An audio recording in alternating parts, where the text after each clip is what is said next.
ಸ್ನೇಹಿತರೆ, ಸ್ವಾಗತ ಸುಸ್ವಾಗತ. ಈ ಯುಗಾದಿಯಿಂದ ಬರುವ ಯುಗಾದಿಯ ತನಕ ದ್ವಾದಶ ರಾಶಿಯವರ ಭವಿಷ್ಯ ಹೇಗಿದೆ ಅನ್ನುವಂಥದ್ದನ್ನು ನಾವೀಗಾಗಲೇ ತಿಳ್ಕೊಳ್ತಾ ಬಂದಿದ್ದೇವೆ. ಇವತ್ತು ಧನುರಾಶಿಯವರ ಭವಿಷ್ಯ ಹೇಗಿದೆ ಅನ್ನುವಂಥದ್ದನ್ನು ತಿಳ್ಕೊಳ್ತಾ ಹೋಗೋಣ. ಈ ವರ್ಷದ ಆರಂಭ ಎನ್ನುವಂಥದ್ದು ನಿಮಗೆ ಒಳ್ಳೆಯ ಒಂದು ಸಮಯ ಇದೆ ಅಂತ ಹೇಳಿದರೆ ತಪ್ಪಿಲ್ಲ.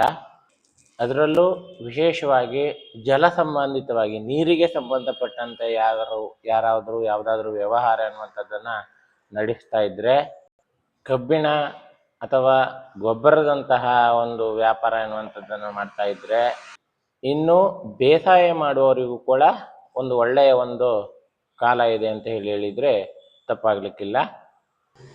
ಆಸ್ತಿ ಖರೀದಿ ಮಾಡಬೇಕಂತೇಳಿ ಯೋಚನೆ ಇರ್ತಕ್ಕಂಥವರಿಗೆ ಈ ಒಂದು ಅವಧಿ ತುಂಬ ಉಪಯುಕ್ತವಾಗ್ಬೋದು. ಆಸ್ತಿ ಖರೀದಿ ಮಾಡೋದು ಕೂಡ ಯೋಗ ಎನ್ನುವಂಥದ್ದಿದೆ. ಮನೆಯಲ್ಲಿ ಯಾರಿಗಾದರೂ ಒಬ್ಬರಿಗೆ ಒಂದು ಸಣ್ಣ ಪುಟ್ಟ ಆರೋಗ್ಯ ಸಮಸ್ಯೆ ಎನ್ನುವಂಥದ್ದು ಕಾಣಿಸ್ಬೋದು. ಎಚ್ಚರಿಕೆಯಿಂದ ಇರಬೇಕು.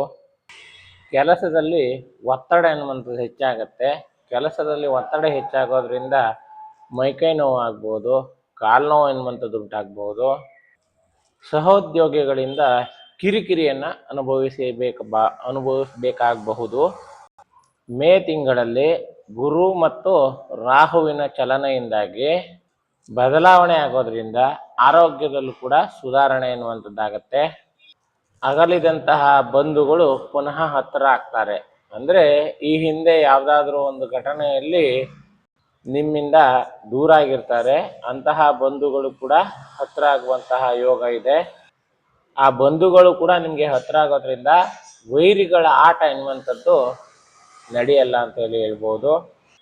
ಸುಖಮಯವಾದಂತಹ ಒಂದು ದಾಂಪತ್ಯ ಎನ್ನುವಂಥದ್ದು ನಿಮ್ಮದಾಗ್ತದೆ. ಪಾಲುದಾರಿಕೆಯ ವ್ಯವಹಾರ ಅಂದರೆ ಉದ್ಯೋಗ ಮಾಡ್ತಾ ಇರತಕ್ಕಂಥವ್ರಿಗೂ ಕೂಡ ಅಭಿವೃದ್ಧಿ ಎನ್ನುವಂಥದ್ದನ್ನು ಕಾಣಬಹುದು. ಅವಿವಾಹಿತರಿದ್ದರೆ ಮಾಂಗಲ್ಯ ಭಾಗ್ಯ ಎನ್ನುವಂಥದ್ದಿದೆ. ಕುಟುಂಬದಲ್ಲಿ ಸಣ್ಣ ಪುಟ್ಟ ಕಲಹಗಳಾಗೋದ್ರಿಂದ ವೈಮನಸ್ಯ ಎನ್ನುವಂಥದ್ದು ಉಂಟಾಗಬಹುದು. ಅತಿಯಾಗಿ ಯಾರ ಹತ್ರನೂ ಮಾತಾಡಕ್ಕೆ ಹೋಗಬೇಡಿ, ಒಳ್ಳೆಯದಲ್ಲ.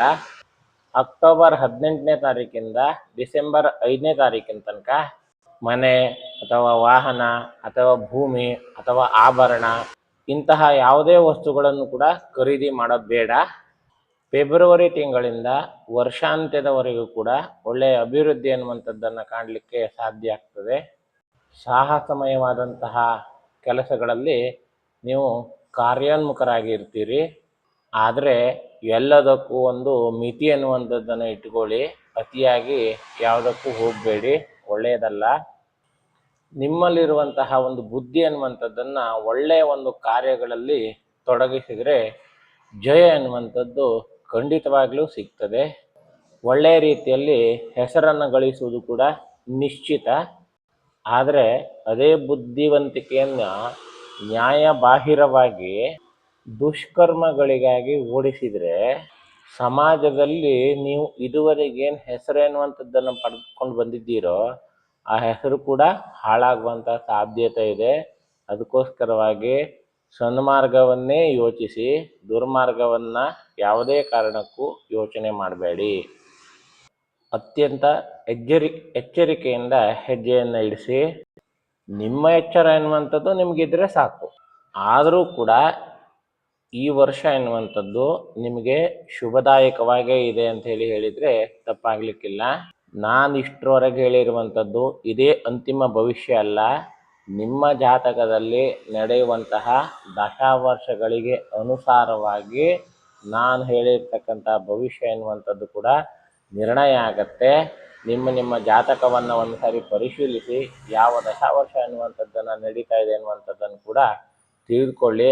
ಭಗವಂತನ ಆರಾಧನೆ ಎನ್ನುವಂಥದ್ದನ್ನು ಸಾಧ್ಯವಾದ ರೀತಿಯಲ್ಲಿ ಮಾಡಿಕೊಂಡು ಏನಾದರೂ ಆಗುವಂಥದ್ದಿದ್ರೆ ಅದರಿಂದ ತಪ್ಪಿಸ್ಕೊಳ್ಳಿ. ನೀವಿನ್ನೂ ನಮ್ಮ ಚಾನಲ್ಗೆ ಸಬ್ಸ್ಕ್ರೈಬ್ ಮಾಡ್ಕೊಂಡಿಲ್ಲ ಅಂತಂದರೆ ದಯವಿಟ್ಟು ಸಬ್ಸ್ಕ್ರೈಬ್ ಮಾಡ್ಕೊಳ್ಳಿ. ನಿಮಗೇನಾದರೂ ಗೊಂದಲಗಳಿದ್ದರೆ ದಯವಿಟ್ಟು ಕಾಮೆಂಟ್ ಮಾಡಿ. ಇನ್ನೂ ಏನಾದರೂ ಮಾಹಿತಿ ಬೇಕು ಅಂತಾರೆ ಕಾಮೆಂಟ್ ಮಾಡಿ. ಮತ್ತೆ ಸಿಗ್ತೀನಿ.